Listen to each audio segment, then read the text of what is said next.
Study for PCS exam पर दोस्तों आप सभी का मैं दास सर बहुत बहुत स्वागत करता हूं। सबसे पहले आज होली है तो आप सभी को होली की बहुत बहुत और ढेर सारी शुभकामनाएं and very very good evening to all of you. दोस्तों लास्ट क्लास हम लोग आपदा प्रबंधन पढ़े थे और आपदा प्रबंधन पर एक विशेष चर्चा हुआ था जिसमें हम लोग डिफरेंट जो भी एस्पेक्ट्स था आपदा प्रबंधन का उस पर बात किए थे। आज जो है आपदा प्रबंधन का सेकंड क्लास है जिसमें हम लोग झारखंड की आपदाएं पर बात करेंगे और झारखंड में आपदा प्रबंधन है ना, दोनों पे आज चर्चा करेंगे। तो सबसे पहले आपको बता दें कि जो लास्ट क्लास था, ठीक है ना, वो मोस्ट इम्पॉर्टेंट था आपदा प्रबंधन के लिए, क्योंकि वहाँ से आपका पूरा का पूरा बेसिक क्लियर होगा। क्योंकि आपदा प्रबंधन जब आप अच्छे तरीके से उसके बेसिक्स को समझ जाइएगा तभी जो है ना आप आपदा प्रबंधन झारखंड में आपदा प्रबंधन को समझ पाइएगा। अदरवाइज क्या होगा कि आपको बहुत सारा फैक्ट डायरेक्ट रटना पड़ेगा और आप लिंक नहीं कर पाइएगा। क्योंकि आपदा प्रबंधन से आप लोग जान रहे हैं कि 5 क्वेश्चन आ रहा है आपके एग्जाम में, तो 5 क्वेश्चन को आप अगर एग्जैक्ट ऑल करेक्ट करना चाहते हैं और आप चाहते हैं कि यहाँ से क्वेश्चंस आपको समझ में आए, जो भी क्वेश्चन यहाँ से बनता है ना, तो आपको जो लास्ट क्लास था आपदा प्रबंधन का उसको पढ़ना चाहिए। उसमें बेसिकली हम लोग डिस्कस क्या किए थे, सबसे पहले तो बताए थे उस क्लास में कि आपदा क्या है, आपदा का वर्गीकरण किस किस क्षेत्र में किया गया है ना। उसके बाद जो है सो आपदा का लेवल क्या है, यानी कि उसके मतलब तीव्रता के संवेदना की स्थिति, संवेदनशीलता की स्थिति परिस्थिति के आधार पर उसको कौन कौन से लेवल L1, L2, L3 में जो डिवाइड किया गया है वो क्या है, ठीक है ना। उसके बाद आपदा प्रबंधन से संबंधित रणनीतियां के बारे में हम लोग बात किए थे, जिसके अंतर्गत आपदा प्रबंधन अधिनियम 2005 पर चर्चा किए थे, आपदा प्रबंधन प्राधिकरण पर चर्चा किए थे, है ना। तो सवाल ये है कि अगर आपको आपदा प्रबंधन प्राधिकरण क्या होता है ये समझ में ही नहीं आ रहा है, तो आप झारखंड राज्य आपदा प्रबंधन प्राधिकरण के बारे में जब पढ़िएगा तो हाँ आपको कन्फ्यूजन होगा। बात समझ पा रहे हैं क्यों इंपॉर्टेंट है? जब आप को आपदा प्रबंधन अधिनियम 2005 के बारे में अगर कुछ पता नहीं है तो डायरेक्ट आप जो झारखंड राज्य में आपदा प्रबंधन अधिनियम जो 2005 है उसी के अंतर्गत जो भी कार्य होगा, है ना, उसका जो उद्देश्य है उसी के अंतर्गत यहाँ पर भी कार्य हो रहा है झारखंड में भी, तो वो भी आपको समझने में कठिनाइयाँ आएगी, ठीक है। तो उसके अलावा हम लोग पढ़े थे झारखंड आपदा प्रबंधन पर राष्ट्रीय नीति 2009, जो 2009 में आया था उस पर हम लोग चर्चा किए थे। उसके बाद राष्ट्रीय आपदा प्रबंधन योजना 2016 पे चर्चा किए थे लास्ट क्लास। उसके बाद आपदा प्रबंधन के लिए जो जिम्मेदार एजेंसियां हैं उस पर बात किए थे। भारत में आपदाओं के लिए जो विभिन्न मंत्रालय हैं, है ना, उस पर बात किए थे। उसके बाद आपको मोस्ट इम्पॉर्टेंट सेंडाई फ्रेमवर्क पे बात किए थे। सेंडाई फ्रेमवर्क क्या है आपको अगर पता है तो आप हमें कमेंट में लिख के बताइए क्या, अगर आप क्या पता है उसके बारे में, ठीक है ना, मोस्ट इंपॉर्टेंट है, यहाँ से भी क्वेश्चन आ सकता है। और उसके बाद हम लोग बात किए थे कि आपदा प्रबंधन के लिए जो महत्वपूर्ण सुझाव है, जो उपाय है, उस पर भी हम लोग चर्चा किए थे। तो ये आपको ओवरऑल मोस्ट इम्पॉर्टेंट जो है जितना भी आपदा का जो बेसिक कॉन्सेप्ट है उससे जो फैक्ट बनता है ना, वो हम लोग डिस्कस किए थे। चूँकि ये आपका मेंस का भी टॉपिक है इसलिए आपका कॉन्सेप्ट बहुत ही अच्छा और क्लियर होना चाहिए, ठीक है। तो आप फर्स्ट क्लास जरूर देख लीजिएगा, जो भी यूट्यूब पे देख रहे हैं, ठीक है ना, वो लोग प्लेलिस्ट में जाकर के देखिए आपदा प्रबंधन का जो भाग 1 है पार्ट 1, है ना, उस क्लास को जरूर अटेंड कर लीजिए, ठीक है। और जो भी स्टूडेंट्स यूट्यूब पे देख रहे हैं वो काइंडली क्लास को लाइक कर दीजिए, है ना, वीडियो को लाइक कर दीजिए और दोस्तों के बीच शेयर कर दीजिए। और कोशिश कीजिए ज़्यादा से ज़्यादा स्टूडेंट्स जो है ना हमारे इस चैनल से आप आएँ, जुड़ पाएँ। क्योंकि जब, और सबसे बड़ी बात है कि सब्सक्राइबर, जितने भी सब्सक्राइबर हैं ना वो सभी कोई लाइव क्लास अटेंड नहीं करते हैं, है ना।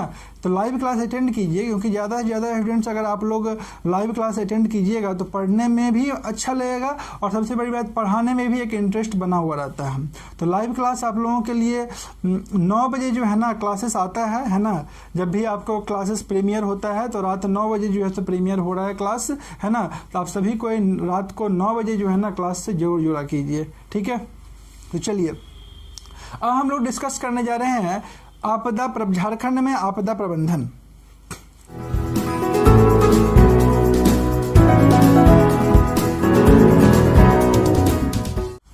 दोस्तों झारखंड में आपदा प्रबंधन को समझने के लिए सबसे पहले हम लोग समझते हैं कि झारखंड में किस किस प्रकार की आपदा आती है और उस आपदा का कारण क्या है, परिणाम क्या है, प्रभावित क्षेत्र क्या है।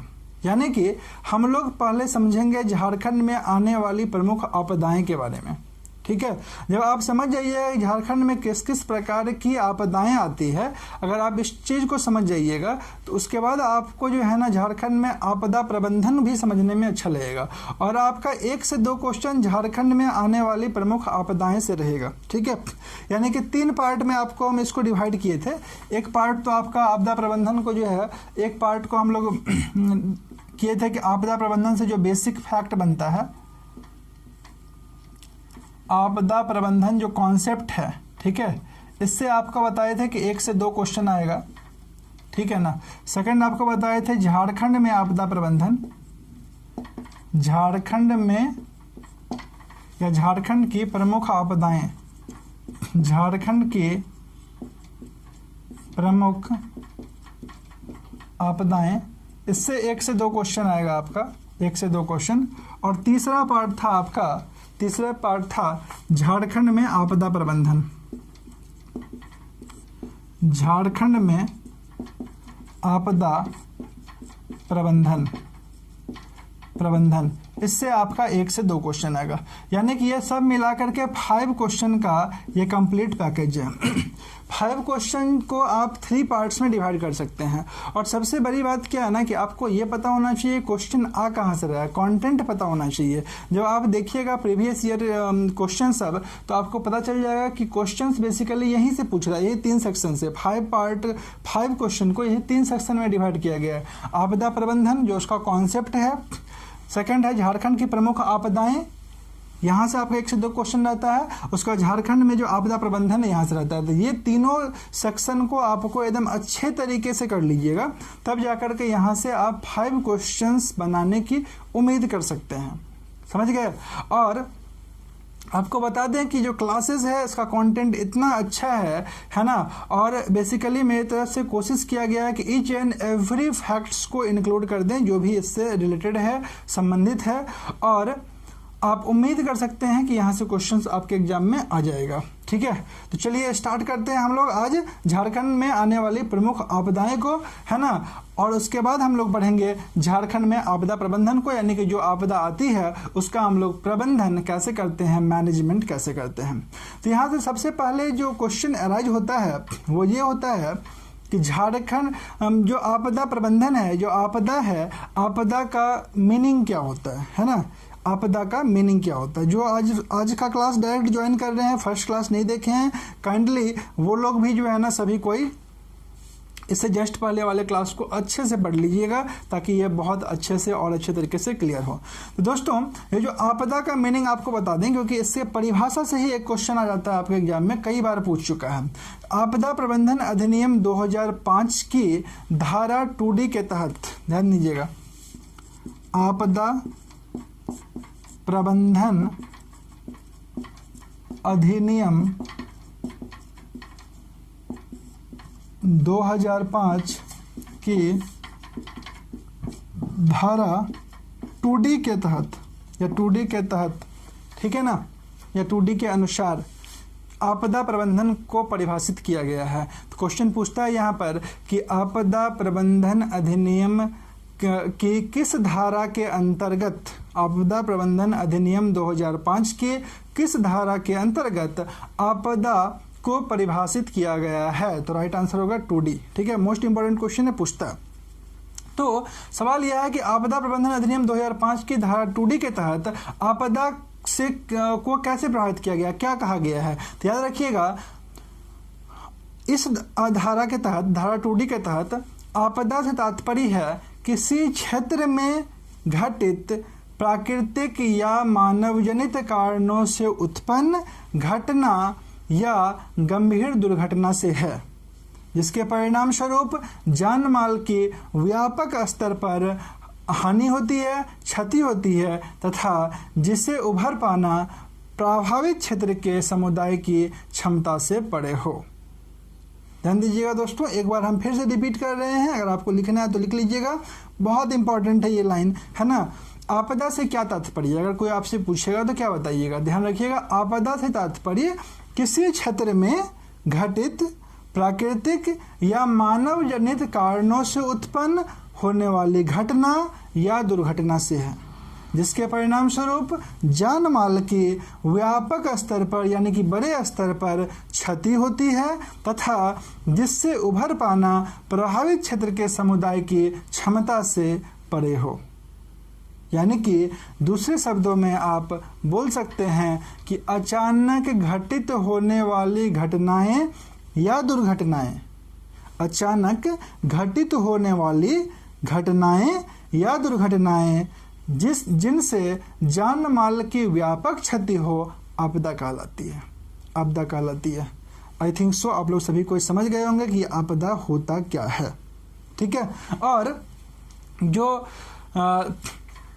जनरल यानी कि सामान्यतः आप बोल सकते हैं कि आपदा प्राकृतिक एवं मानव जनित, ठीक है ना, दो भागों में वर्गीकृत किया गया है और ये दोनों प्रकार की होती है। प्राकृतिक मानव जनित आप लोग जानते ही हैं। और प्राकृतिक आपदा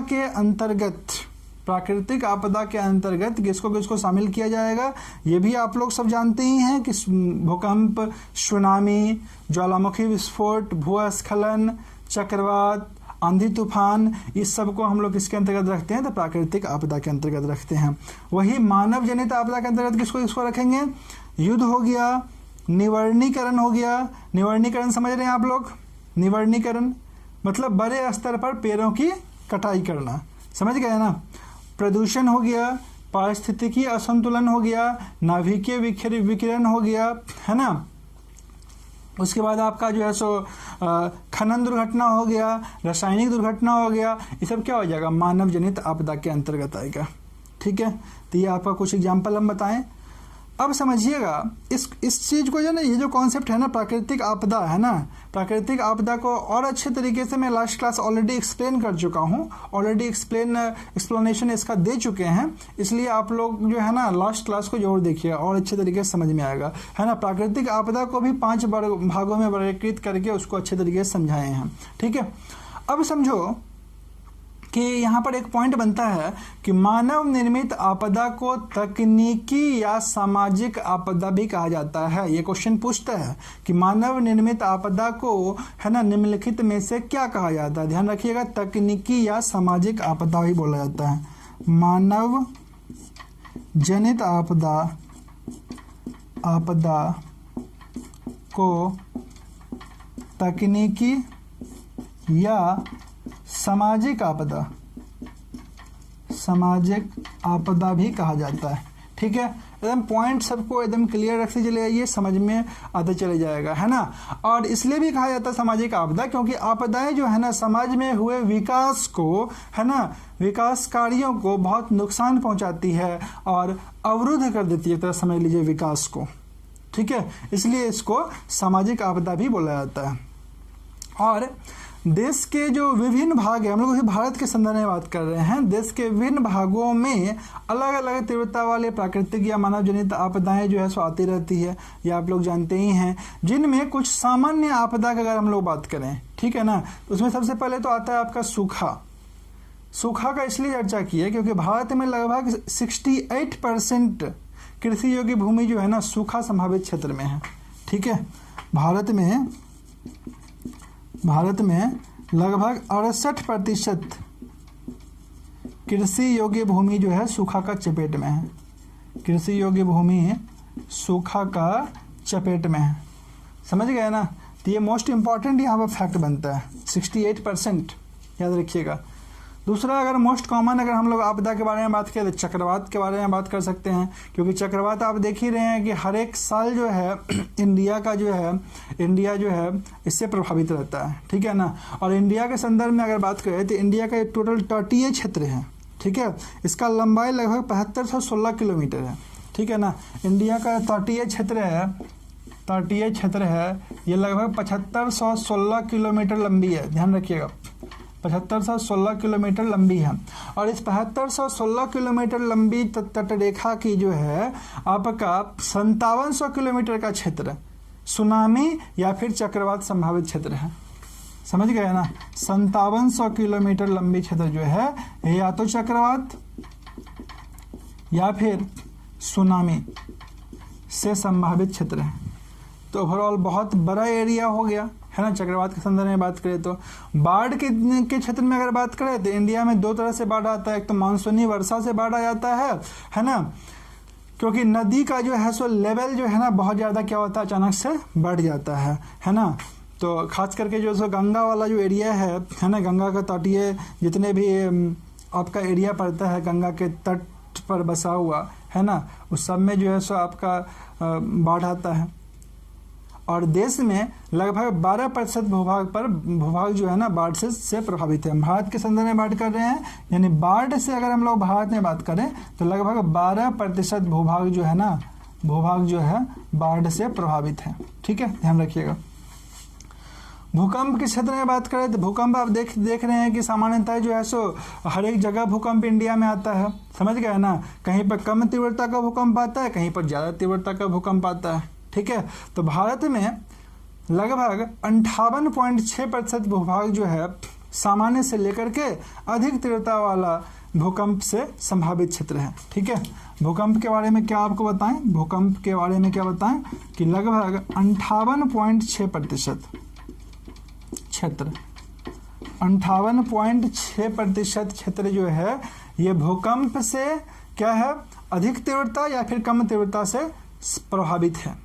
समझ गए, ये आपका भारत के संदर्भ में था। लेकिन अगर हम लोग झारखंड में बात करें है ना, झारखंड में आने वाली प्रमुख आपदाएं पर चर्चा करें है ना, तो यहाँ पर आपदा कुछ अलग तरह का भी आपदा है। ठीक है ना, अलग तरह का आपदा में क्या हो गया, जैसे आपका जो है सो हाथी का आक्रमण हो गया, खनन दुर्घटना हो गया। ठीक है, तो अब हम लोग बात कर लेते हैं झारखंड में किस किस प्रकार की आपदाएं आती है। ठीक है, और यही आपके सिलेबस में भी है, यानी कि वैसे तो आपसे कुछ ये पूछ सकता है ना, भारत के संदर्भ में ये पूछ सकता है, जरूरी नहीं है कि राज्य के संदर्भ में ही पूछे। ठीक है, बट आपको राज्य के संदर्भ में तो कंप्लीट आना ही चाहिए है ना, और भारत के संदर्भ में भी कुछ आइडिया होना चाहिए, जिससे कि आप आसानी से क्वेश्चन को टैकल कर पाइएगा है ना। इसलिए सबसे पहले आपको भारत के संदर्भ में कुछ फैक्ट बता दिए। अब हम लोग आ जाते हैं झारखंड में आने वाली प्रमुख आपदाओं पर। ठीक है, तो झारखंड में आने वाली प्रमुख आपदाएं पर अगर आप बात कीजिएगा, ठीक है ना, झारखंड में आने वाली प्रमुख आपदाएं पर अगर आप बात कीजिएगा तो देखिए, झारखंड की प्रमुख आपदाएं पर बात कीजिएगा तो झारखंड में प्राकृतिक एवं मानव जनित दोनों प्रकार का आपदा से झारखंड ग्रसित है, ये आप लोग जान ही रहे हैं। ठीक है ना, और राज्य के सभी जिला, लगभग सभी जिला, ठीक है ना, किसी न किसी प्रकार का आपदा से ग्रसित है, चाहे वो आपका साउथ तरफ का मतलब दक्षिणी छोर का हो जिला, या फिर पश्चिमी पूर्वी या फिर उत्तरी साइड का हो, है ना, सब जिला किसी न किसी तरह का आपदा से आपका ग्रसित है। तो सबसे पहले देख लेते हैं कि भाई किस किस तरह का आपदा से झारखंड प्रभावित है। तो उसमें पहला स्थान आता है भूकंप एवं चक्रवात। ठीक है ना, पहला आता है आपका भूकंप एवं चक्रवात। ठीक है, दूसरा आपका आ जाता है भूकंप एवं चक्रवात के बाद बाढ़। तीसरा नंबर पे आपका आ जाता है सूखा। ठीक है, भूकंप हो गया, बाढ़, चक्रवात, सूखा हो गया। उसका जंगलों में आग लगना। ठीक है ना, जंगलों में आग लगना यहाँ पर जो है ना कॉमन है, जंगलों या फिर वनों में आग लगना, ये भी यहाँ के लिए एक बहुत बड़ा आपदा है। ठीक है, आग लग जाता है तो बड़े स्तर पे जो है यहाँ पे जो है वन के साथ साथ वनोत्पाद की भी हानि होती है। उसके बाद लाइटनिंग यानी कि बिजली जो गिरता है ना, उससे यहाँ पर जो है ना बहुत भारी संख्या में जो है सो आपका मृत्यु होता है। लगभग 50% आदमी इंडिया में जो है ना, इंडिया में लाइटनिंग से यहीं पे मरता है। लाइटनिंग हो गया आपका त्वरित यानी कि बिजली गिरना। ठीक है ना, उसके बाद आपका हो गया हाथियों का आक्रमण। हाथियों का आक्रमण आए दिन जो है सो होता रहता है ना। ये मोस्ट कॉमन जो है सो हो गया है, जो आपका आवासीय क्षेत्र में हाथी घुस जाता है, उसके बाद आदमी को तो मारता ही है, पूरा आपका जो है सो घर वर सब कुछ नष्ट कर देता है। नेक्स्ट हो गया आपका लास्ट है खनन दुर्घटना। खनन दुर्घटना। तो कुछ महत्वपूर्ण खनन दुर्घटना जो है झारखंड में भी हुआ है, जिसके कारण ये जो है ये आपदा की श्रेणी में इसको रखा गया है। तो सबसे पहले हम लोग जो है इन सभी आपदाओं पर विस्तृत चर्चा करते हैं, है ना। किसी ये आपदा झारखंड में जो ये सभी आपदाएं हैं, ठीक है ना, ये आपदा क्या है, क्यों है ना, इसका प्रभाव कितना है, और उसके बाद बात करेंगे कि इनका प्रबंधन कैसे किया जा सकता है।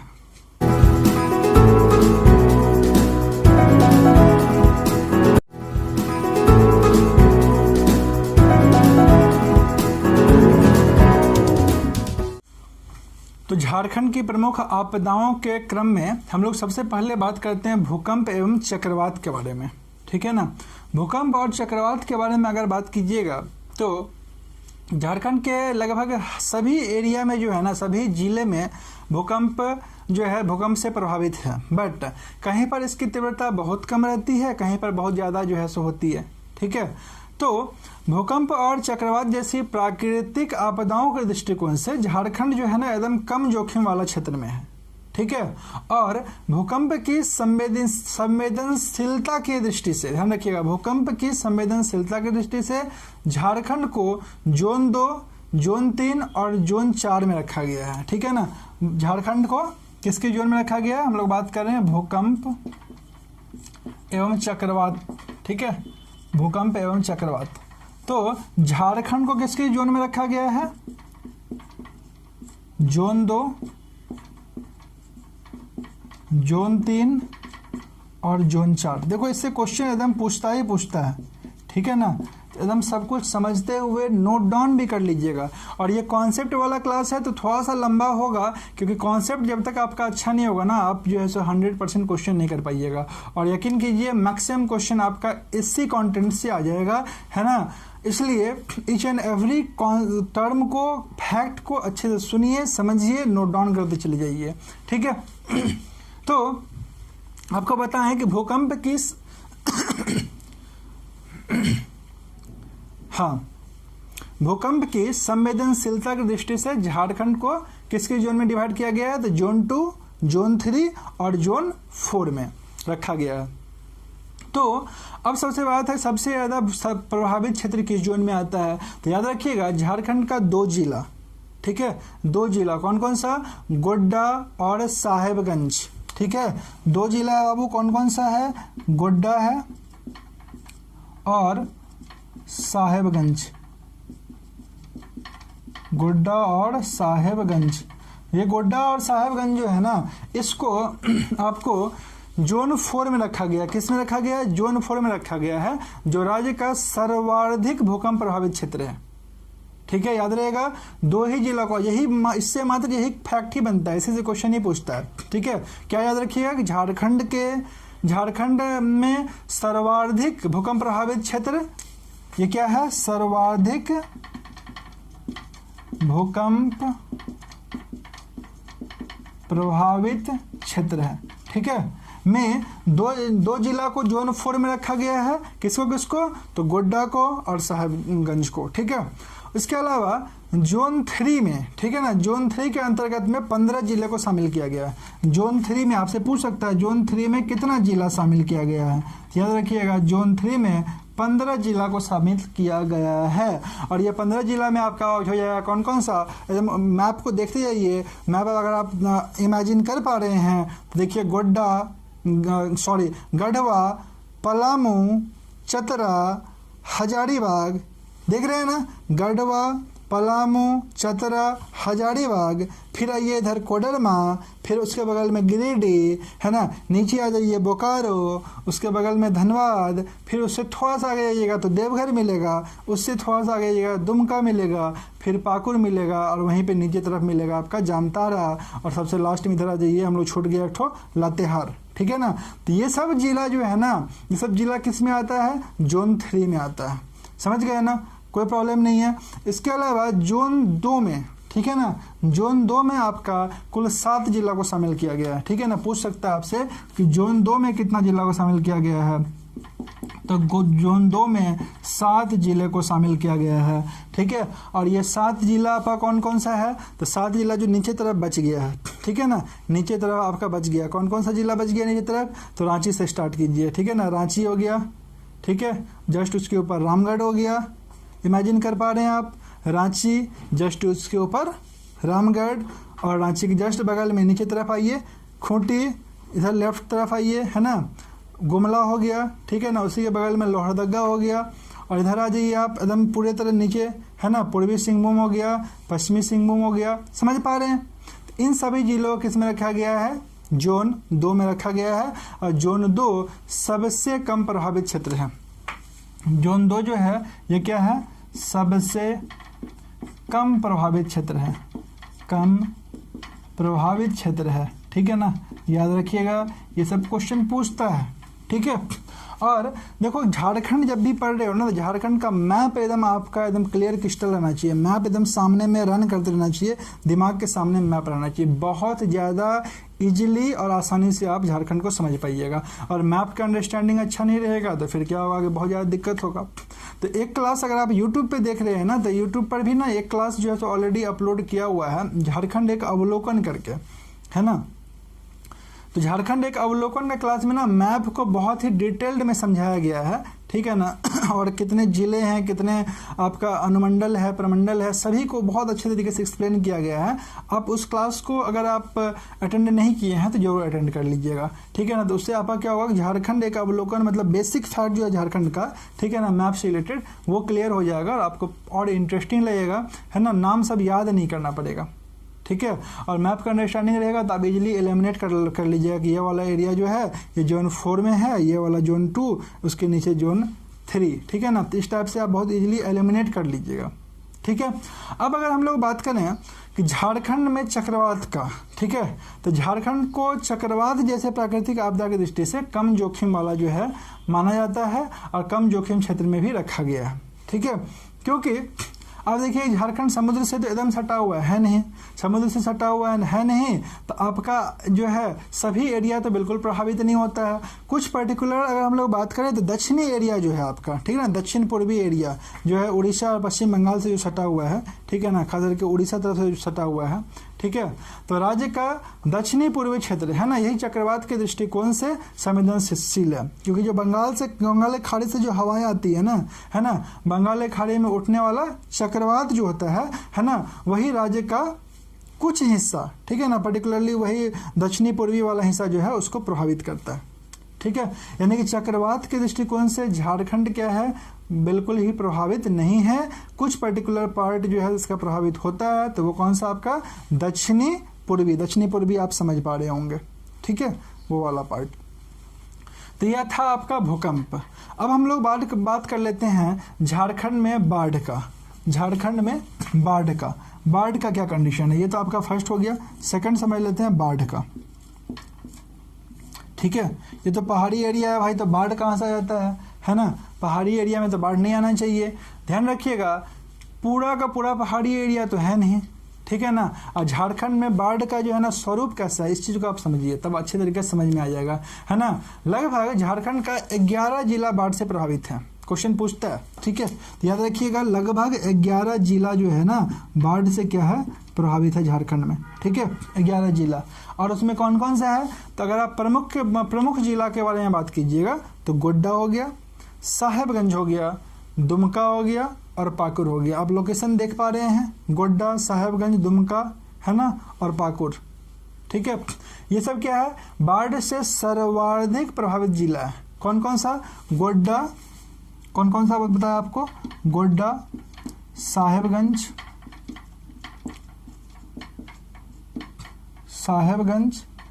ठीक है, पाकुड़, गोड्डा, साहेबगंज, पाकुड़, और एक कौन सा जिला बताएं, दुमका, ठीक है, संथाल परगना वाला एरिया, दुमका, ठीक है। ये जो है ना बेसिकली आपका क्या है, बाढ़ से सर्वाधिक प्रभावित है, ठीक है। और झारखंड राज्य में जो बाढ़ का प्रमुख कारण है, ठीक है, वह अत्यधिक मानसूनी वर्षा के कारण नदियों के जलस्तर में वृद्धि होना, ठीक है। इस बात को ध्यान में रखिएगा। क्या बताएं आपको, झारखंड में पूछ सकता है क्वेश्चन, झारखंड में बाढ़ का प्रमुख कारण क्या है? तो याद रखिएगा राइट आंसर क्या होगा, मानसूनी वर्षा, अत्यधिक मानसूनी वर्षा के कारण नदियों के जलस्तर में वृद्धि होना झारखंड में बाढ़ का प्रमुख कारण है।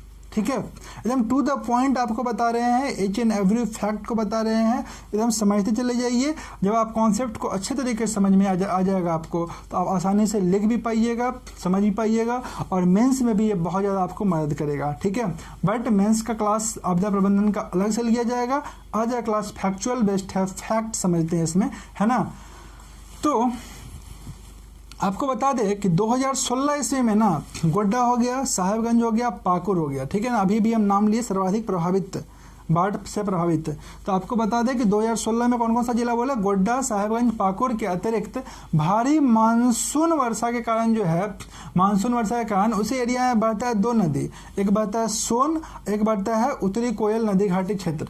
ठीक है ना, तो इससे इसका क्षेत्र कौन सा है? ठीक है, सोन नदी और उत्तरी नदी घाटी क्षेत्र किधर बहता है? तो गढ़वा, पलामू, लातेहार। ठीक है ना, इस नदी के कारण जो है ना आपका ये 3 जिला सर्वाधिक प्रभावित हुआ था 2016 में। कौन कौन सा?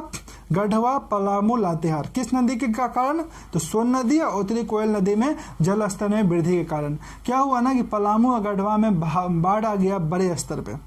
ठीक है ना, बड़े स्तर पे बाढ़ आ गया। तो इस समय झारखंड में किस चीज़ का खेती होता है? ज़्यादा धान का खेती होता है ना। और धान का जो खेती होता है तो धान का फसल पूर्ण रूप से बर्बाद हो गया, पूर्ण रूप से क्या हो गया?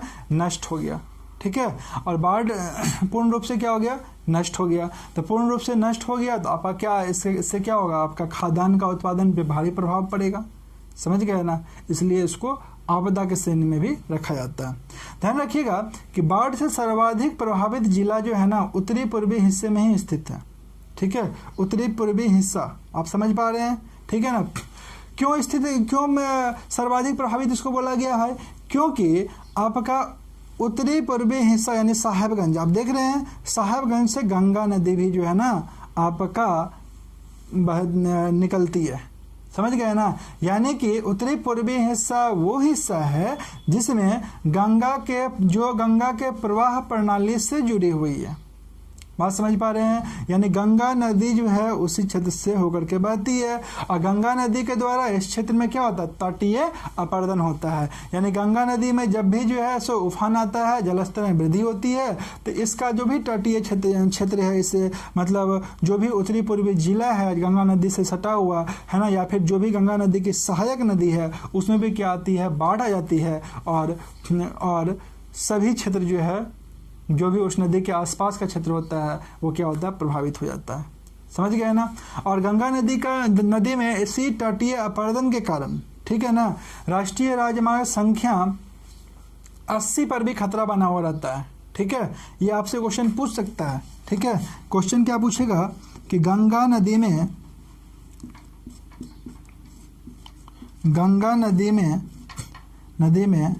बाढ़ की स्थिति उत्पन्न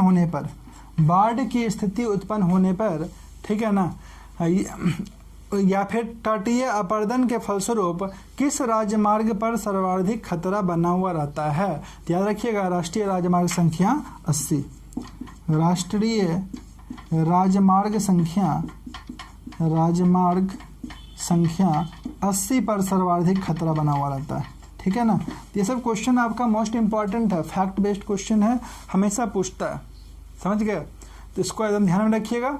इसके अलावा आपको बता दें कि 2008 ईस्वी में है ना झारखंड के साहेबगंज जिला में आकस्मिक बाढ़ से सर्वाधिक प्रभावित जिला था। ठीक है ना, यानी कि अचानक बाढ़ का स्थिति उत्पन्न हो गया था 2008 ईस्वी में, किसमें? झारखंड के साहेबगंज जिला में। ठीक है ना, जिससे जान माल का बहुत ही बड़ा स्तर पे क्या हुआ था? हानि हुआ था। ठीक है, तो ये था आपका दोस्तों बाढ़ से रिलेटेड जो है हम लोग मोस्ट इम्पॉर्टेंट फैक्ट देखें। अब हम लोग समझते हैं झारखंड में सूखा, है ना, यानी झारखंड में जो सूखा आता है ना, वो क्या है, किस स्तर पे आता है? सबसे पहले आपको सूखा को समझना पड़ेगा कि ये सूखा होता क्या है। समझ गए ना, जब आप सूखा को अच्छे तरीके से समझ जाइएगा तभी आप सूखा आपदा क्यों है झारखंड में उसको डिफाइन कर सकते हैं। ठीक है, तो आपको बता दें कि योजना आयोग के अनुसार, ठीक है, योजना आयोग के अनुसार भारत में जून से लेकर के मध्य सितंबर के बीच, ठीक है, क्योंकि यहाँ से वर्षा ऋतु आरंभ हो जाता है, पानी पड़ने लगता है, ठीक है ना, तो जून से लेकर के मध्य सितंबर के बीच, ठीक है, जब लगातार 4 सप्ताह, ध्यान रखिएगा, जब लगातार 4 सप्ताह 50 सेंटीमीटर से कम, इस एकदम पॉइंट को नोट कर लीजिएगा, लगातार 4 सप्ताह 50 सेंटीमीटर से कम वर्षा होती है तो उसे सूखा कहते हैं। ठीक है, क्या बताएं आपको बताएं कि योजना आयोग के अनुसार, ये योजना आयोग जो है ना, इसको सूखा का डेफिनेशन दिया। क्या डेफिनेशन दिया है कि भारत में जब जून से लेकर के मध्य सितंबर के बीच जब लगातार 4 हफ्ते तक 50 सेंटीमीटर से कम वर्षा होती है तो उसे सूखा कहते हैं, है ना। यानी कि 75 सेंटीमीटर से कम वर्षा वाले क्षेत्र को जो है ना सूखा ग्रसित क्षेत्र कहा जाता है। ठीक है, ये आपका था योजना आयोग के अनुसार सूखा का परिभाषा। अब हम लोग समझते हैं कि भारतीय मौसम विज्ञान विभाग के अनुसार सूखा को कैसे प्रभावित किया गया। आपको ये डेफिनेशन इसलिए बता रहे हैं ना क्योंकि इसका डेफिनेशन से ही क्वेश्चन अराइज होता है, समझ गया। तो आपको डेफिनेशन भी पता होना चाहिए, है ना। ये ज्योग्राफी में भी क्वेश्चन बन सकता है इसका डेफिनेशन से, और आपदा प्रबंधन में भी क्वेश्चन पूछा जा सकता है। तो याद रखिएगा, भारतीय मौसम विज्ञान विभाग, इससे पहले हम लोग योजना आयोग देखे थे, भारतीय मौसम विज्ञान विभाग, भारतीय मौसम विज्ञान विभाग जो है ना, के अनुसार किसी क्षेत्र में सामान्य से 25% कम वर्षा होती है तो वो सामान्य सूखा होता है। ठीक है ना, जितना भी वर्षा होता है उससे अगर 25% कम वर्षा होती है तो उसको सामान्य सूखा का श्रेणी में रखा जाता है। 25 से 50% तक कम वर्षा होती है तो उसको मध्यम सूखा में रखा जाता है, और 50% से कम वर्षा होती है तो उसको गंभीर सूखा में रखा जाता है। यानी कि उस क्षेत्र को सूखाग्रस्त घोषित कर दिया जाता है पूर्ण रूप से। ठीक है, और सूखे की जो समस्या है ना, झारखंड का उत्तरी पश्चिमी भाग, ठीक है, झारखंड का उत्तरी पश्चिमी भाग आप देख पा रहे हैं। मैप को इमेजिन कीजिए, ईच एंड एवरीथिंग तब याद रहेगा जब आप मैप को इमेजिन कर पाइएगा। ठीक है, उत्तरी पश्चिमी भाग यानी कि आपका हो गया पलामू, गढ़वा, लातेहार, ठीक है ना, पलामू, गढ़वा, लातेहार वाला एरिया, ठीक है ना। पश्चिमी भाग में नीचे तरफ आइएगा तो लोहरदगा वाला एरिया हो गया। ठीक है, यानी कि सूखे से सर्वाधिक मतलब उत्तरी पश्चिम, क्या होता है आपको, उत्तरी पश्चिमी भाग में क्या होता है, गंभीर समस्या है। ठीक है ना, तो कौन कौन सा जिला आ जाएगा, तो सूखे से सर्वाधिक प्रभावित जिला में आ जाएगा आपको, सूखे से सर्वाधिक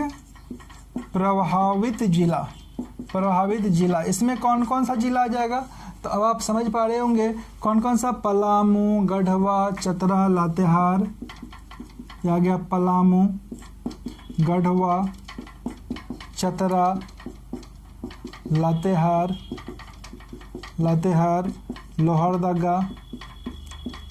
लोहरदगा, ये सब आपका किस में आ जाएगा, तो ये सब आपका आ जाएगा उत्तरी पश्चिमी भाग में, है ना। और यही सब जिला क्या है, सर्वाधिक प्रभावित है।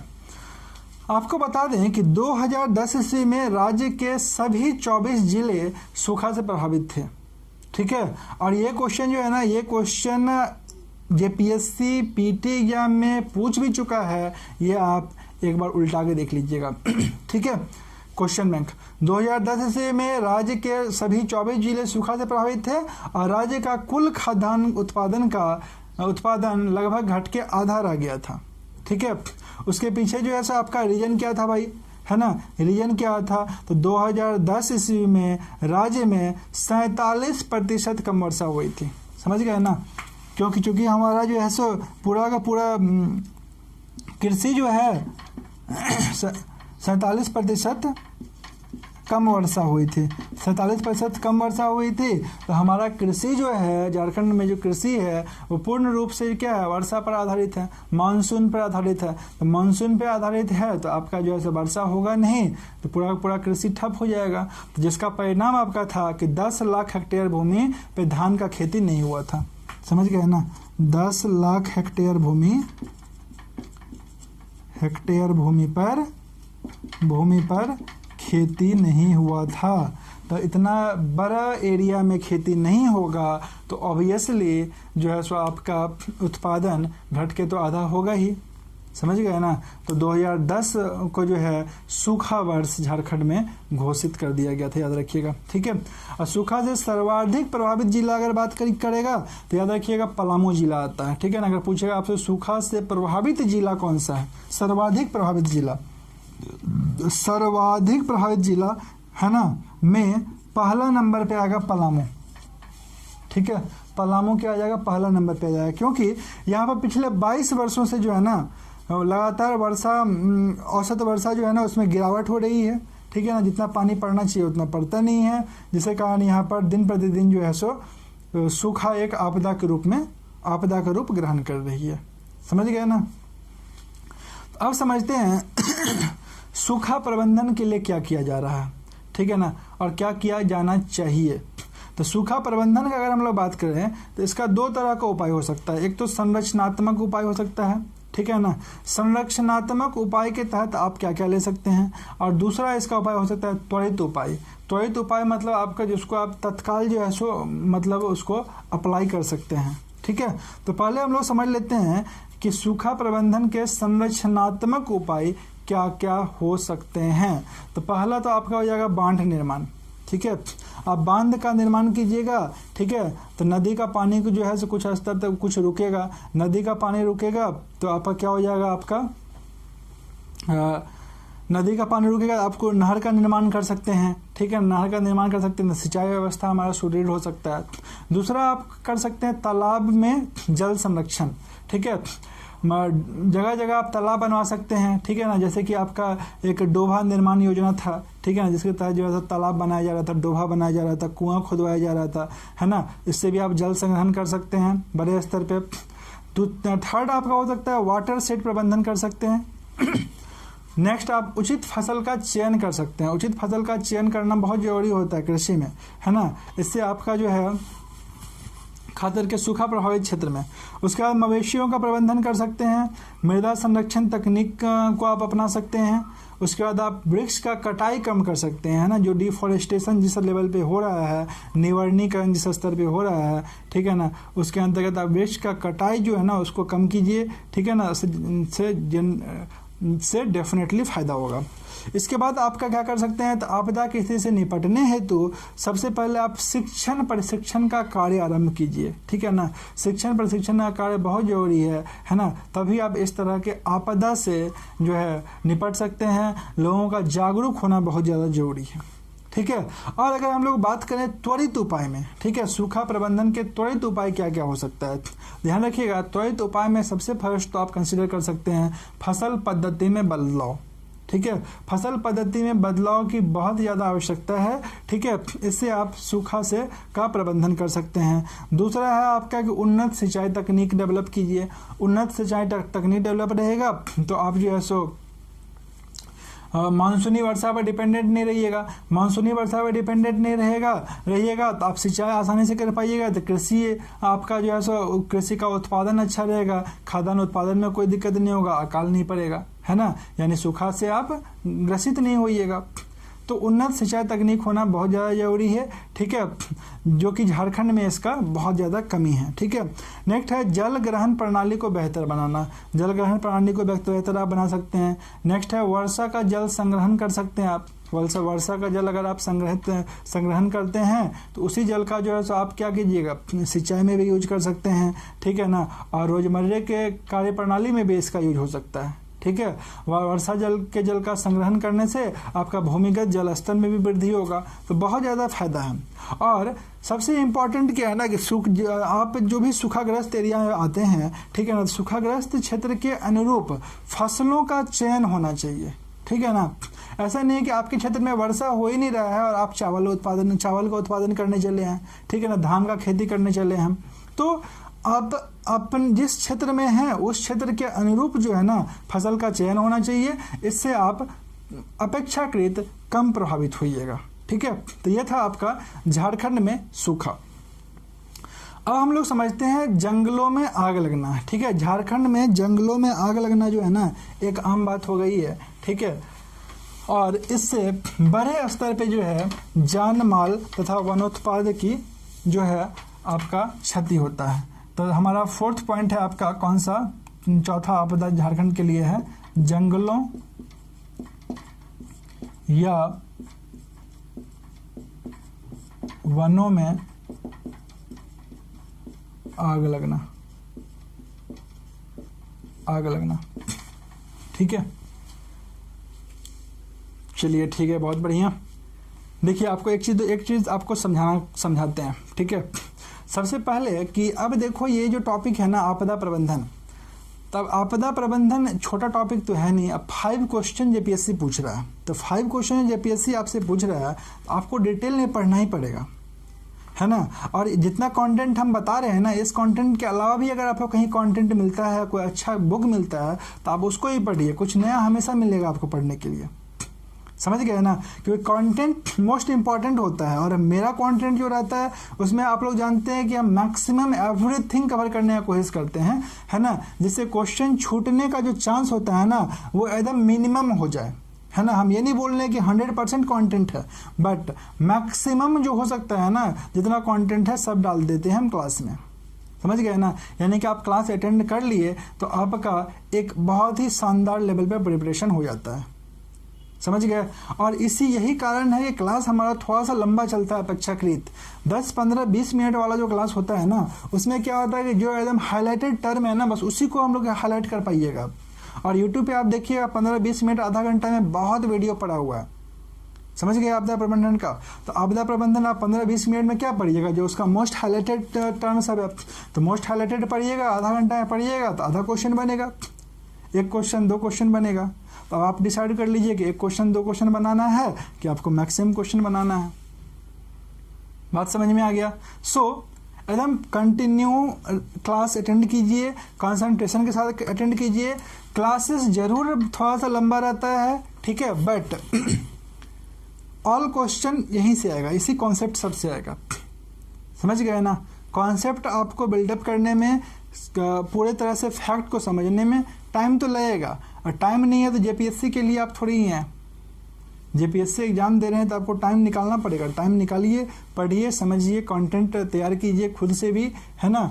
और उसके बाद देखिए क्या मज़ा आता है, समझ गए ना। क्योंकि जब आपसे मैक्सिमम क्वेश्चन बनेगा ना तब फिर आप ऑटोमेटिकली जो है आपको समझ में आ जाएगा। और आज यह क्लास जब आप पूरे ये कर लीजिएगा, क्लास अटेंड करने के बाद जब आप प्रीवियस ईयर या फिर कोई भी क्वेश्चन आप सॉल्व कीजिएगा और वो मैक्सिमम क्वेश्चन आपसे बन जाएगा तब ना कॉन्फिडेंस डेवलप होगा, समझ गए ना। तो क्लास एकदम करते चलिए जाइए, मज़ा आएगा, इंटरेस्टिंग है ना। और ईच एंड एवरीथिंग को कवर कर रहे हैं। चलिए अब बात करते हैं जंगलों या वनों में आग लगना, ठीक है। तो जंगलों या वनों में आग लगने पर अगर हम लोग बात करेंगे तो झारखंड में ना शुष्क पतझड़ वनों की अधिकता पाई जाती है। ध्यान रखिएगा इस टर्म को, इस लाइन को ध्यान रखिएगा। झारखंड में शुष्क पतझड़ वनों की अधिकता पाई जाती है, ठीक है, जिसके कारण गर्मी के दिनों में आग लगने की समस्या जो है आपदा का रूप ग्रहण कर लेती है, ठीक है। क्योंकि आग कई बार इतने बड़े स्तर पर लग जाता है कि जान माल का हानि तो होता ही है, बड़े स्तर पर वनोत्पाद का भी हानि होता है, ठीक है, क्षति होता है।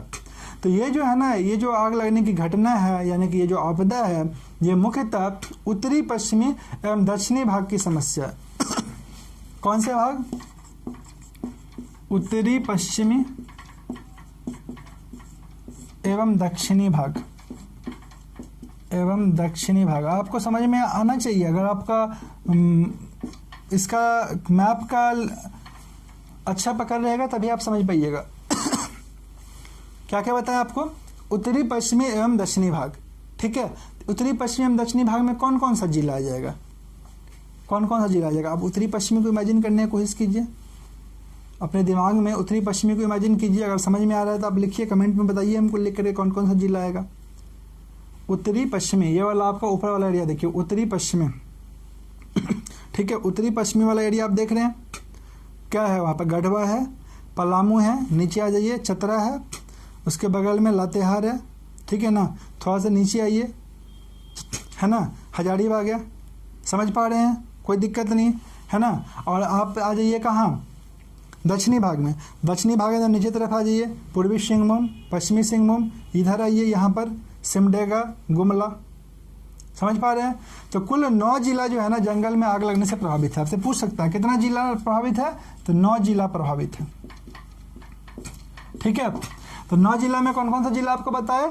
आपको बताए पहले उत्तरी पश्चिमी। उत्तरी पश्चिमी में कौन कौन सा बताया? गढ़वा, पलामू, एकदम यहाँ पे इमेजिन कीजिए, यहाँ पे है सब इधर है, गढ़वा, पलामू, हजारीबाग, चतरा, ठीक है, और लातेहार। और नीचे तरफ आ जाइए दक्षिणी भाग। दक्षिणी भाग में कौन कौन सा? पूर्वी सिंहभूम, पश्चिमी सिंहभूम, सिमडेगा और यहाँ पर गुमला। तो ये आपका जिला क्या चीज़ है? आग लगने से प्रभावित है। अब इस आग लगने का प्रमुख कारण क्या है? ऑब्जेक्टिव क्वेश्चन यहाँ से फॉर्म होता है। ठीक है, जंगलों में आग लगने का प्रमुख कारण क्या है? तो पहला कारण तो सबसे पहले ये है, ये सब क्वेश्चन एकदम ऑप्शन में रहेगा, पॉइंट वाइज रहेगा, इसलिए ध्यान में रखिएगा। जब आप क्वेश्चन ऑब्जेक्टिव सॉल्व कीजिएगा तो ऑटोमेटिकली समझ में आ जाएगा किस टाइप का क्वेश्चन बन रहा है। तो कारण में फर्स्ट आप नोट डाउन कीजिए कि मार्च और अप्रैल के महीने में महुआ एवं साल के बीजों का संग्रहण होना, क्योंकि यहाँ इस समय जो है ना महुआ एवं साल का बीज जो है ना बड़े स्तर पर ग्रामीणों के द्वारा संग्रहण होता है। ठीक है, इससे भी जो है तो आग लगने की घटना जो है सो यहाँ पर होती है।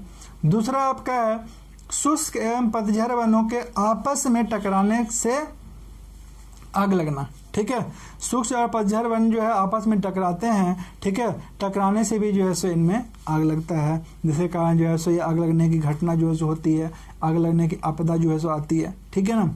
थर्ड है मानव द्वारा वनोत्पादों के संग्रहण के दौरान रोशनी हेतु आग जलाना। ठीक है, जो हमारे ग्रामीण हैं, गांव के एरिया के लोग हैं, ये लोग जब गांव जंगल में जाते हैं तो वनोत्पाद के संग्रहण के लिए कई बार जो है ना रोशनी के लिए आग जलाते हैं। ठीक है, आग जलाते हैं तो उसके कारण भी कई बार गलती से ही सही लेकिन आग पकड़ लेता है जंगल में।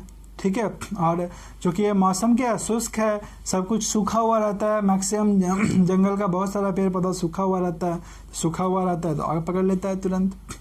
ठीक है, और नेक्स्ट पॉइंट आपका हो सकता है कि आम लोगों एवं पर्यटकों द्वारा, ठीक है, जंगलों में ज्वलनशील वस्तुओं का प्रयोग।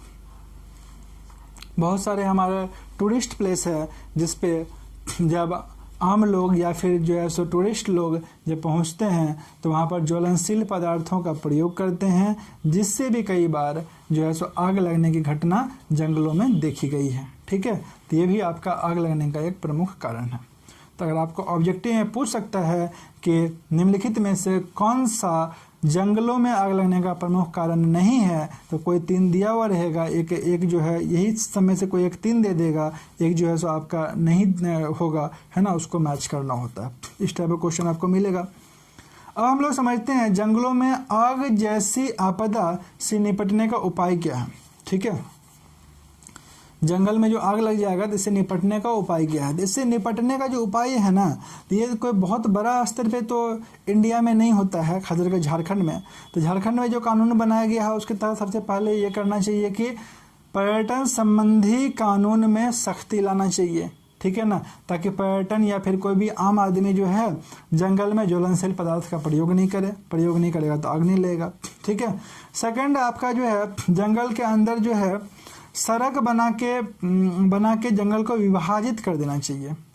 समझ गए? मान लीजिए कोई बहुत बड़ा घना जंगल है, बहुत बड़े एरिया में है, तो अगर आप सड़क बना करके विभाजित कर दीजिएगा जंगल को, ठीक है ना, विभाजित कर दीजिएगा जंगल को, तो क्या होगा ना कि इस एरिया में आग लगेगा तो इधर आग नहीं पहुंचेगा।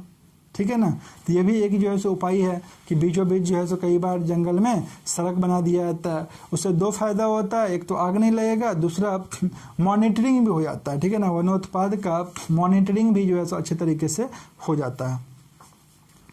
इसके अलावा जो भी अधिक उम्र का जो है अधिक आयु का वृक्ष है ना, उसको काट करके उसके स्थान पे नए वृक्ष जो है लगा देना चाहिए। क्योंकि जो हरा भरा वृक्ष है उसमें तो आपका आग नहीं लगता है। आग को किस में लगता है? जो शुष्क पतझड़ वन, मतलब जो एकदम सूख गया है, ठीक है ना पूरा तरह से सूख गया है और अपने सूखे पत्ती को गिरा रहा है, ठीक है ना, तो उससे उन्हीं टाइप का वन में जो है ना आग लगता है, ठीक है। तो अगर मान लीजिए उसी की अधिकता हो जाती है ना, मतलब अधिक उम्र का जो आयु का जो पेड़ है उसको अगर आप काट दीजिएगा तो आग भी लगेगा तो बहुत बड़े स्तर पे नहीं फैल पाएगा, ठीक है। इसलिए बोला जाता है कि अधिक आयु के वृक्ष को काट करके उसके स्थान पे आप नए वृक्ष लगाइए। इससे भी जंगलों में आग जैसी आपदा से आप निपट सकते हैं। और नेक्स्ट पॉइंट हो सकता है आपका कि जंगल के अंदर फायर टावर वॉच स्टेशन का प्रयोग करके, ठीक है ना। अगर आप जंगल के अंदर फायर टावर वॉच स्टेशन लगा देते हैं, ठीक है, तो जैसे ही आग लगेगा ना तो आपको पता चल जाएगा कि जो है भाई जंगल में आग लग गया है, पर्टिकुलरली इस क्षेत्र में। तो अगर आपको पता चल जाएगा इस पर्टिकुलर एरिया में आग लग गया है तो आप बहुत सारे उपाय कर सकते हैं आग बुझाने का, है ना। त्वरित उपाय के अंतर्गत आप हेलीकॉप्टर से भी पानी बरसा सकते हैं, ठीक है ना, और उस क्षेत्र का आग बुझा सकते हैं। तो ये था आपका जंगलों में आग लगना, ठीक है ना, और उसके प्रमुख कारण और उससे निपटने के उपाय, ठीक है।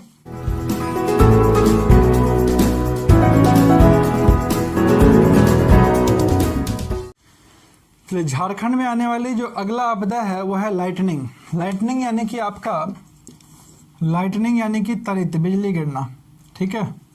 तो लाइटनिंग जो है, लाइटनिंग इसको तड़ित ही बोलते हैं, तड़ित, ठीक है। तो झारखंड राज्य में तड़ित झंझावत जो है लाइटनिंग एक प्रमुख आपदा है जिससे व्यापक पैमाने पर जान माल की हानि होती है और राज्य के 9 जिले इस आपदा से प्रभावित है। समझ गए ना, झारखंड राज्य में कितना जिला तड़ित झंझावत से प्रभावित है? तो 9 जिला, ठीक है। राज्य का 9 जिला इससे क्या है, प्रभावित है। और आपसे भी पूछ सकता है कौन कौन सा क्षेत्र, ठीक है ना। तो 9 जिला में सबसे ज़्यादा इस आपदा से प्रभावित क्षेत्र जो है या प्रभावित जिला जो है उसमें आपका पलामू आ जाता है, चतरा आ जाता है, लातेहार आ जाता है, कोडरमा आ जाता है, रांची, गिरिडीह आ जाता है। आप इमेजिन कर पा रहे हैं, पलामू एकदम ऊपर से देखिए, पलामू, उसके नीचे में चतरा, बगल में लातेहार, ठीक है ना, हजारीबाग के बगल में आ जाइए कोडरमा, ठीक है ना, फिर रांची, है ना, और कोडरमा के बगल में है गिरिडीह, ठीक है।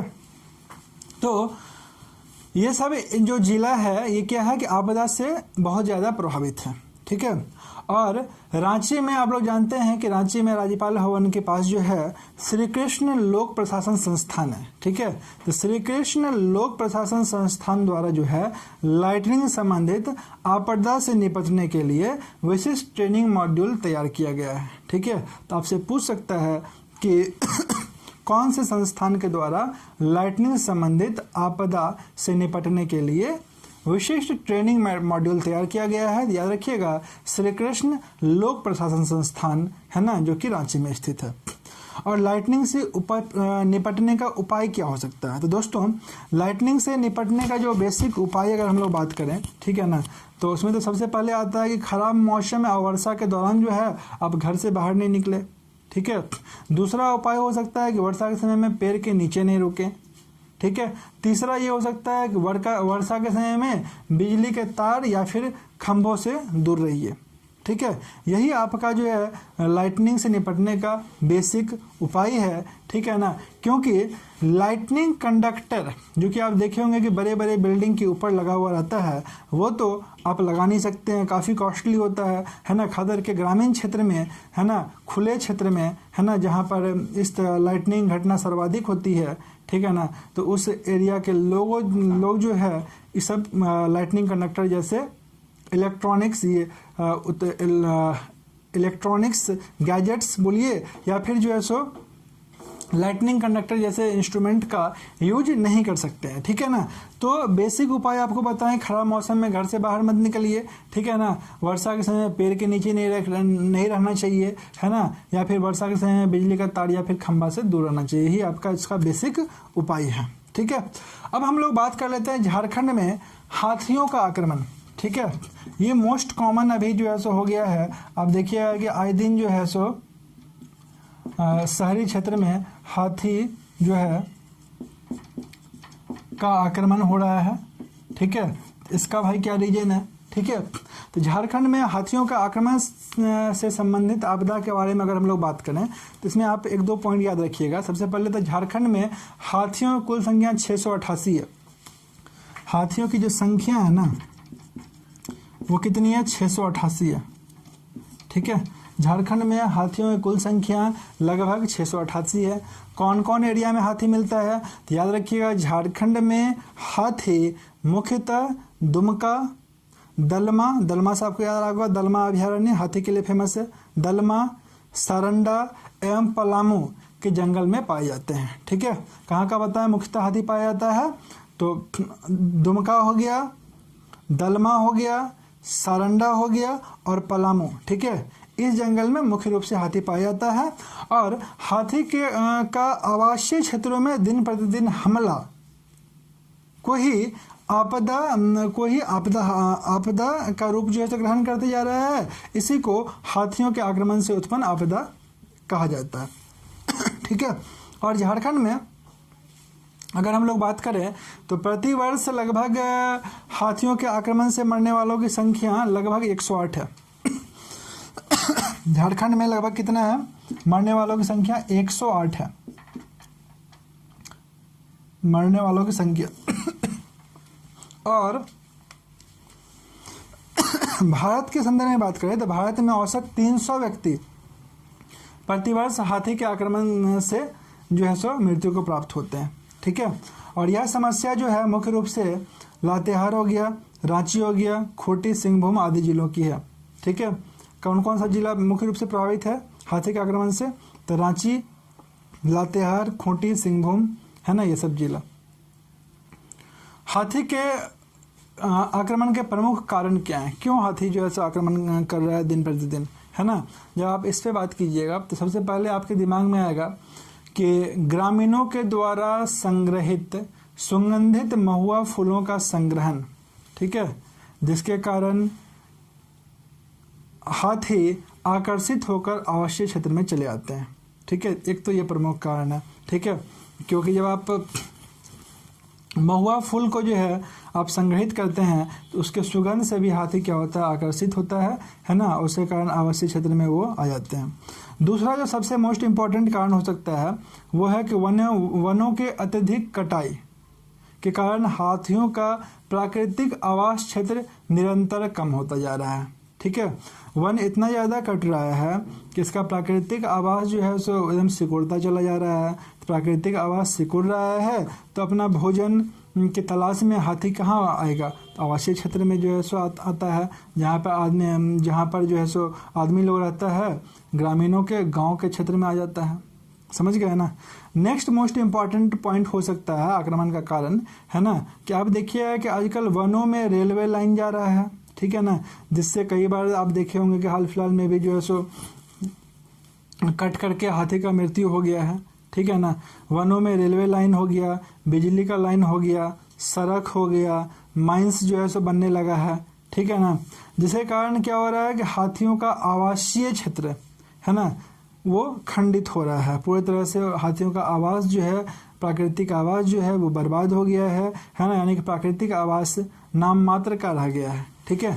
जिसके कारण क्या हो रहा है, हाथी को जल, भोजन, है ना, और अपने आवासीय कमी को पूरा करने के लिए, ठीक है ना, मतलब नया क्षेत्र ढूंढने के चक्कर में, ठीक है ना, क्या करता है, हाथी समूह में जंगल से बाहर आता है, और जंगल से बाहर आता है तो मानव बस्ती मिलता है जिस पे वो आक्रमण करता है, समझ गए ना, जिसको हम लोग बोलते हैं हाथियों का आक्रमण। अब हाथियों के आक्रमण का उपाय क्या हो सकता है, तो हाथियों का आक्रमण का कोई विशेष उपाय तो नहीं है, ठीक है ना, बट अगर हम लोग कुछ पॉइंट पे बात करें, सबसे पहले हो सकता है कि हाथियों के आने की सूचना वन विभाग को दे देनी चाहिए, ठीक है ना, तो वन विभाग को देनी चाहिए, तो आप बाद में दीजिएगा, हाथी आएगा तब, ठीक है ना, बट वन विभाग को दीजिए, वन विभाग जो है सो आप इस पे जो भी त्वरित कार्रवाई होगा वो करेगा। दूसरा, आप अगर त्वरित कार्रवाई के बारे में बात करेंगे, ठीक है, तो सबसे पहले तो आपको हाथियों से बचाव के लिए लोगों को जागरूक करना पड़ेगा कि हाथी भाई आएगा, अगर हाथी का आक्रमण होगा तो क्या करना चाहिए, ठीक है ना। आदमी जागरूक होना चाहिए, अगर जागरूक नहीं है तो फिर जो है सो वही हाथी का आक्रमण का शिकार हो जाता है, ठीक है। नेक्स्ट इंपॉर्टेंट थिंग आप बोल सकते हैं कि जब भी हाथी है ना आपके सामने आए तो आपको अपना मार्ग बदल लेना चाहिए, ठीक है। अगर आप मार्ग अपना बदल लेते हैं तो आप आक्रमण से कई बार जो है ना बच जाते हैं, ठीक है। और एक ही लाइन में जो चल रहे हैं ना, तो एक ही लाइन में नहीं चलना चाहिए, मार्ग बदल देना चाहिए। तो मार्ग आप बदलिएगा तो आक्रमण, आप हाथी के आक्रमण की चपेट में नहीं आइएगा। नेक्स्ट हो सकता है कि हाथियों को जो भी आवासीय क्षेत्र से दूर रखने के लिए, ठीक है ना, जो भी गाँव में हाथी का आक्रमण होता है उसे दूर रखने के लिए आप मसाल का प्रयोग कीजिए, फटाका फोड़िए, है ना। फटाका फोड़ने से भी उसकी आवाज़ से हाथी भाग जाता है, ठीक है ना। मिर्च पाउडर को जलाइए, है ना, मिर्च पाउडर का जो सुगंध होता है उससे भी हाथी भागता है। या फिर ढोल नगारा आदि का भी प्रयोग कीजिए, इससे भी क्या होता है, हाथी आपका भाग जाता है, ठीक है। तो ये था आपका हाथी के आक्रमण से संबंधित कुछ उपाय। अब हम लोग लास्ट देख लेते हैं आपका खनन दुर्घटना।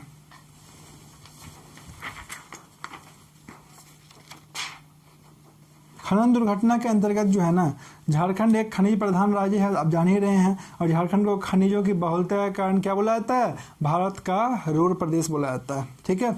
आपसे पूछ भी सकता है भारत का रूर प्रदेश किसे कहा जाता है, याद रखिएगा झारखंड को कहा जाता है। क्यों कहा जाता है भाई, तो खनिजों की प्रचुर बहुलता के कारण, है ना, खनिज संसाधनों की अत्यधिक उपलब्धि के कारण, है ना, यहाँ पर झारखंड को रूर प्रदेश को बोला जाता है। तो प्राकृतिक एवं मानव जनित प्रकार की आपदाएं, दोनों प्रकार का आपदा, है ना, खनिजों के उत्खनन के दौरान होता है ना। क्योंकि कई बार क्या होता है ना, खनिज खानों में जो है सो आपका लेबर लोग वर्क करते रहता है, अचानक से जो है सो उसमें क्या होता है कि पानी भर जाता है, ठीक है, जितना आदमी था खान के अंदर सब मर गया, ठीक है। तो भारत के इतिहास में एक पॉइंट याद रखिएगा, भारत के इतिहास में सबसे बड़ी खान दुर्घटना जो है धनबाद के चास नाला खदान में घटी थी, ठीक है, धनबाद के चास नाला खदान में। और 1980 के दशक में झरिया के कोयला खान, ठीक है, धनबाद के झरिया के कोयला खान में, ठीक है ना, आग लगी थी, है ना, जिसको अनेक वैज्ञानिक प्रयासों के कारण भी जो है ना बुझाया नहीं जा सका और आग अभी भी लगा हुआ है। इस टाइप का खनन दुर्घटना कई जो है सो हुआ है, ठीक है, जिससे आपके एग्जाम में क्वेश्चन आएगा। तो डियर स्टूडेंट्स, हम लोग जो है ना आज के क्लास में कंप्लीट झारखंड में आने वाली आपदाएं पर विस्तृत चर्चा कर लिए हैं, ठीक है ना। और इसका जो भी आपको फैक्ट बताएं, जो भी पॉइंट्स बताएं, उससे आपके एग्जाम में क्वेश्चन आएगा। तो आपको इन सभी फैक्ट का आप एक प्रॉपर नोट्स बना लीजिए, है ना, और इसी नोट्स के आधार पे आप क्वेश्चन को सॉल्व करने की कोशिश कीजिए, आपसे मैक्सिमम क्वेश्चन एग्जाम का सॉल्व हो जाएगा। नेक्स्ट क्लास हम लोग पढ़ेंगे झारखंड में आपदा प्रबंधन। तो झारखंड में आपदा प्रबंधन के विभिन्न विषयों पर चर्चा करेंगे। उसके बाद ये टॉपिक आपका कंप्लीटली फिनिश हो जाएगा और आपका 5 मार्क्स रेडी हो जाएगा, ठीक है दोस्तों। तो चलिए, और आपको एक इन्फॉर्मेशन दे दें कि रांची में झारखंड सामान्य अध्ययन पेपर 2 के लिए हम लोगों का ऑफलाइन बैच चल रहा है ना। 2 मार्च से क्रैश कोर्स भी स्टार्ट हो रहा है, जिसमें 60 to 65 आवर्स क्लासेस आप लोगों के लिए लिया जाएगा। तो आप लोग जो भी स्टूडेंट्स रांची में हैं और क्रैश कोर्स करना चाहते हैं तो काइंडली जो है सो हमें ज्वाइन कीजिए और दिए गए नंबर पे कांटेक्ट भी कर सकते हैं, है ना। ये ऑफलाइन है और सिर्फ झारखंड के लिए करवाया जा रहा है, क्योंकि झारखंड जो 110 मार्क्स का है ये आपका इजीली कवर किया जा सकता है, फिनिश किया जा सकता है, ठीक है, 60 to 65 आवर में, ठीक है। बट हम लोग देखिए, अगर आप जीएस पेपर 1 का बात करेंगे, ठीक है ना, जीएस पेपर 1 में, है ना, आप इतने कम समय में तो कवर कर नहीं सकते हैं, इसलिए पेपर 2 का स्पेशली चल रहा है। तो काइंडली हमें ज्वाइन कीजिए। अगर जिन्हें भी ऑफलाइन क्लासेस करना है, यूट्यूब पर तो क्लास आ ही रहा है, 9 बजे लाइव क्लास ज्वाइन कीजिए, है ना। जब भी क्लासेस आता है and thank you very much students, all the best for your exam. हमारे इस चैनल को सब्सक्राइब भी कर लीजिए और अपने दोस्तों के बीच शेयर भी जरूर कर दीजिए, क्योंकि चैनल बिल्कुल इसी बार आप लोगों के लिए स्टार्ट किया गया है। इससे पहले लगातार ऑफलाइन क्लास चलता था, तो काइंडली सभी को सब्सक्राइब कीजिए और शेयर भी कीजिए ताकि मैक्सिमम स्टूडेंट जुड़ पाएँ। और लाइव क्लास में ना ज़्यादा से ज़्यादा स्टूडेंट जुड़ने की कोशिश कीजिए, क्योंकि लाइव क्लासेस में जो है ना नंबर ऑफ स्टूडेंट्स बहुत ही कम रहते हैं, ठीक है ना। तो काइंडली सभी को जुड़िए। चलिए, थैंक यू।